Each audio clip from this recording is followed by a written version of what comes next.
Hello, everyone. Welcome back to JK Sports Nation. Welcome back to the nation. Hope everyone is having a great day, and I hope everyone had a great day yesterday. Obviously, maybe not all of us had such an amazing day. It was a really tiring and stressed out day, and probably one of the worst days that we've had in this country. And there's a lot of them, including this year with the virus, but this one will never be forgotten negative-wise, because you see what happened yesterday to Washington, a lot of broken laws, one person got killed. It was not good at all, and I feel like that this country right now is, a lot of people have spoken about this.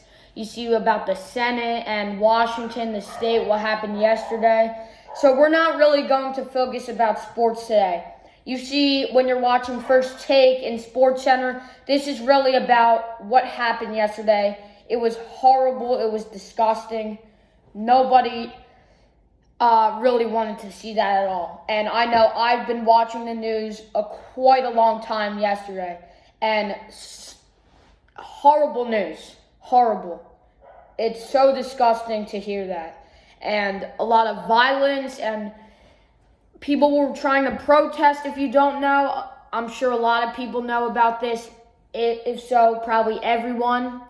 They were trying to protest, and they were just crowds. And you realize that no one was wearing a mask. It's just unfair to the doctors out there who tell everyone to wear a mask when you're going outside, and you see hundreds and thousands of people in Washington trying to protest. That was not even a protest. A violent, horrible, disgusting protest from hundreds of people, and mostly Trump supporters. Those were Trump supporters, and there were some Bidens, but you realize what Trump said yesterday was not really the best. Right now he's still president, but Biden actually spoke out. Trump did, but you realize Biden told Trump to speak out, because Trump was not going to speak out until Biden did that. So I don't understand. Biden is not fully president. He's president-elected, and in January 20th, he is the real president. So, yeah, but I'm not going to show you all that violence. I'm going to show you realize in the games, for example, the Pistons and the Bucks game, they took a kneel, and then same as the coaches. Then the Doc Rivers and Jaylen Brown, Jason Tatum, a lot of players spoke out about this.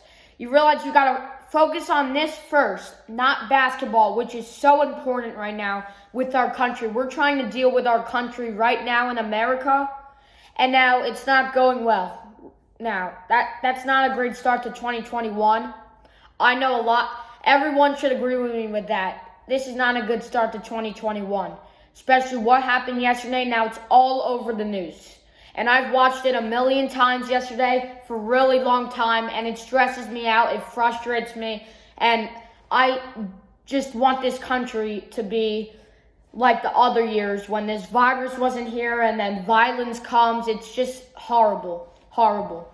So I'm going to show you what NBA players and NBA coaches said yesterday about the violence in Washington and that protest, horrible, disgusting protest that happened yesterday. So let's start off with that, and then we will wrap things up.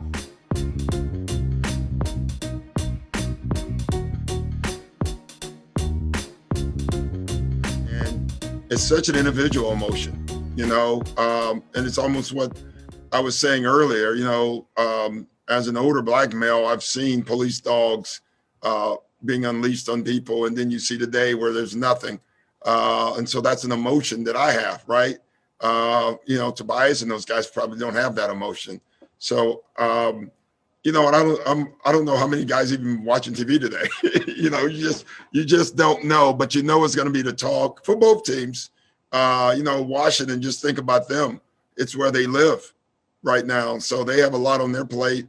probably worried about public safety of their families.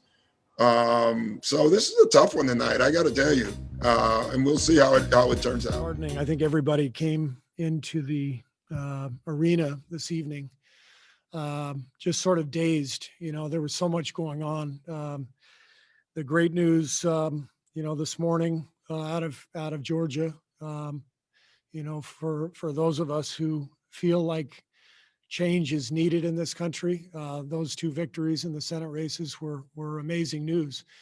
And then all of a sudden to see the Capitol stormed without repercussion at the same time as the officers in the Jacob Blake shooting were not charged. It's such a blatant contrast in how people are treated in this country based on the color of their skin.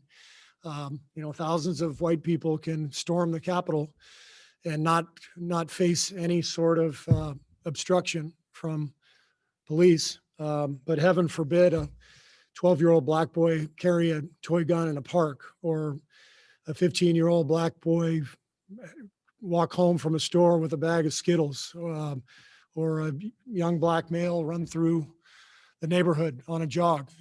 Heaven forbid any of those things happen. But it's okay for thousands of traitors, basically, storming the Capitol, and we're not gonna put up any resistance. We're just going to allow it. So, a blatant display of the inequity in our country. And I think, given that the vast majority of players in our league are African American, it can only affect every single one of them deeply. It affects all of us deeply, but especially if you're an African American and you've had to Things deal. been going on in our society. It reminds me of what Dr. Martin Luther King has said, that there is 2 split different Americas. In one America, you get killed by sleeping in your car, selling cigarettes, or playing in your backyard. And in another America, you get to storm the Capitol, and no tear gas, no massive arrests, no none of that. So I think it's obvious. It's 2021. I don't think anything has changed. We want to still acknowledge that. We want to still push for the change that we're looking for. But as of yet, we have not seen it. We want to continue to keep conversations alive and do our part. All right, we'll open it up for questions. We'll start with Mark D'Amico. Hey guys, obviously a difficult day for everyone in America, and not the first time that you guys have been put in this situation with a basketball game coming up when something really important is going on in the country. Can you just take us through what the situation was and what the circumstances were behind closed doors and the discussions and meetings that you guys had leading up to the game? Yeah, just to piggyback off what JB said, it was heavy on our hearts. We was thinking about it. And unfortunately, we continue to be in the same situation. And, we just, had an open space in the locker room to discuss these things, whether we was going to play or not. Similar to the bubble. And like you said, it's 2021 and we kind of continue to find ourselves in the same situation. And it's tough because, we're not surprised by what we see on TV. It's the world we live in. I just feel like, the same energy should be kept as, when, we see our people, peacefully protesting for, things that we see, our people getting, murdered on TV and live and videos. And, they're protesting the Capitol or rioting the Capitol, for losing an election. It's 2 different things. And I want the same energy on TV, to be, they're thugs and criminals, the same terms that they use, when they see our people, protesting for losing our lives. And, I think it's bigger than basketball. It's bigger than the game today. But I just felt like that, the statement, us talking about it, us going on the court on national TV, could, shed more light than not playing. And, that's what we talked about in the locker room. Gary Washburn. Tonight's presentation of the Canadian National Anthem and the United States National Anthem has been recorded by the Valley's own Chris Rodriguez. Oh, Canada,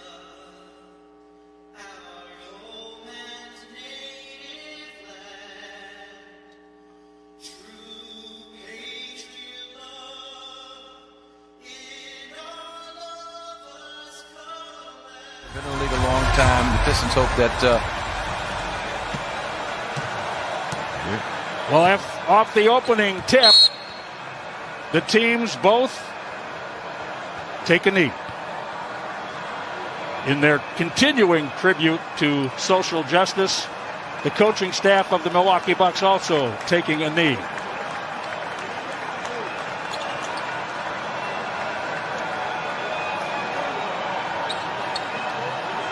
I like the fact that it was both teams. You may not agree or disagree, but both teams showing some solidarity here early, and now it's time to play basketball. The Bucks winning the opening tip. And now, of course, Detroit will inbound side court. DeLon Wright for Blake Griffin. And they will go down on a knee again. And Milwaukee will get possession. The 6th day in January in 2021 will never be forgotten. On this day in Washington, D.C., a mob descended upon the United States Capitol, rioting both outside and inside. In response to how it came to pass and how it was handled, was responded to by the players in this arena tonight. As we have seen in this return to arenas around the NBA, most teams, most players stood for the anthem on this night. The Celtics and Heat, in response to the world's greatest symbol of self-government being ransacked today, all took a knee. Myers Leonard, very similar to what occurred in the bowl, standing in his connection and fully understanding that with his family connection to the military. A statement delivered by the Celtics and the Heat jointly. 2021 is a new year, but some things have not changed. We played tonight's game with heavy hearts after yesterday's decision in Kenosha, and knowing that protests in our nation's capital are treated differently by political leaders depending on what side of the certain issues they are on. The drastic difference between the way protesters this past spring and summer were treated and the engagement given to today's protesters who acted legally just shows how much more work we have to do. You might hear some responses a little bit. Very generous of those teams and coaches, players, that organization that spoke out about what happened yesterday, and they didn't just focus on the NBA. They just focused on what happened yesterday and the horrible, tragic time that happened yesterday. That will never be forgotten in a negative way, of course, because definitely not positive at all. And it was horrible, and you hear a lot of news reporters and sports podcasters not just focusing on sports today, like I'm not. I focus on what happened yesterday, the horrible, tragic time, and that's why the players, coaches, organizations care about this so much. And it means so much for them to not just focus on their game, just focus on what happened yesterday at the Capitol and the state of Washington. And I'll just give, to wrap it up, the player of the whole yesterday's games, out of all the games, Bradley Beal, 60 points, but a loss to the Sixers. So that was my player of all of the games in the NBA. And we got some good matchups for tonight and so on. And I will talk more about this and sports tomorrow. So hope everyone has a great day and see you tomorrow.